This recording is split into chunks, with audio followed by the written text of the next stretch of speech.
Ay, magtinola tayo, Lods. Tinola tayo, guys. Pero, ang problema, wala akong, ah, ano pa lang yan, nilagay ko pa lang dyan na luya at saka sibuyas. Kasi wala akong bawang na ubusan. So, nilagyan ko na ng asin. Asin. Ay, paminta. Kasi naubusan ako ng bawang. At saka wala akong, ano papaya or anything. Kung ano lang yung meron dito, yun lang ilalagay ko. Yan. Ano yan? Sinasangkot siya ko muna. Kasi ako, kahit ang gulay, kaya ito na lang muna ang repolyo ang ilalagay ko.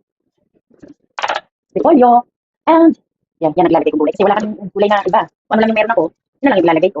So, ayan. Yung ilalagay kong gulay sa aking tinola. Kasi wala akong ibang, walang choice. Kundi ito yung ilalagay ko. Ibang gulay na to. Kaysa masirap, ilalagay ko na. Eh, akala ko dadating nyo na yun. Hindi ako nagluto kahapon kasi akala ko dadating na sila. Hindi naman pala dumating. Kung dito sa mga masarap yata ng bakasyon. Yan na lang ilalagay ko, Lods.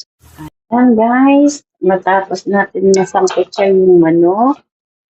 Kasi kailangan sangkot siya ko muna. Para, lagyan na natin ng water. Konti lang ang sabaw. Tapos, sama na kaya natin itong gulay para mas masarap. Diba? Sama ko na din. Para pagkulo, isang kulo na lang. O, diba? Yan muna. Yan kasi ang wala kasi kaming ibang gulay. So, ito na lang nilagay kong gulay. Yan. Takpan ko yan. Para pag tulo, repolyo. And, yan ang ilalagay kong gulay. Kasi wala kaming gulay na iba. Kung ano lang yung meron ako, yun na lang yung ilalagay ko. So, ayan.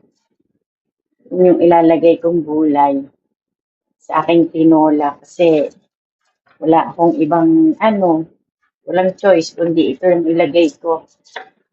Ibang gulay na to. Kaysa masira, ilalagay ko na. Eh, akala ko dadating yun na yung... Hindi ako nagluto kahapon kasi akala ko dadating na sila.